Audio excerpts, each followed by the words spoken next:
বাংলাদেশে গণতন্ত্র পুনরুদ্ধার করা এবং গণতান্ত্রিক নির্বাচন নিশ্চিত করতে বিএনপির সঙ্গে হাতে হাত মিলিয়ে কাজ করতে আগ্রহী সাবেক প্রধানমন্ত্রী শেখ হাসিনার ছেলে সজীব ওয়াজেদ জয়। ব্রিটিশ সংবাদ মাধ্যম রয়টার্সকে দেওয়া সাক্ষাৎকারে জয় বলেন, ওকের সরকার হোক বা না হোক, আমাদের একসঙ্গে কাজ করতে হবে। শান্তিপূর্ণ গণতান্ত্রিক পরিবেশে অবাধ ও সুষ্ঠু নির্বাচন হতে পারে।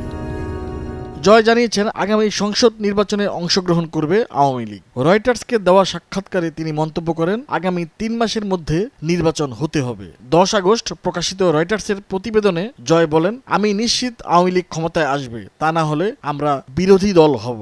যেটাই হোক না কেন ভালোই হবে।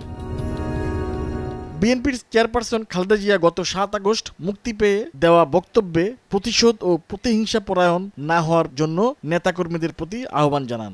সেই জন্য তার প্রশংসা করেছেন সজীব ওয়াজেদ জয়। তিনি বলেন, যা ঘটে গেছে তা নিয়ে ভেবে আর লাভ নেই। খালেদা জিয়ার এই বক্তব্য শুনে খুব খুশি হলাম। আসুন আমরা অতীত ভুলে যাই এবং আমরা যেন আর প্রতিহিংসার রাজনীতি না করি।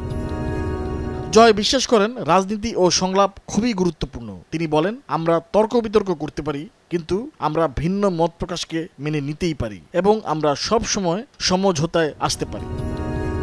আওয়ামী লীগের পক্ষে প্রধানমন্ত্রী পদপ্রার্থী হবেন কিনা রয়টার্স জানতে চাইলে জয় বলেন, আমার মা এবারের মেয়াদের পরেই অবসর নিতে যাচ্ছিলেন। দল যদি আমাকে চায় সেটা হতেই পারে, আমি অবশ্যই এটি বিবেচনা করব।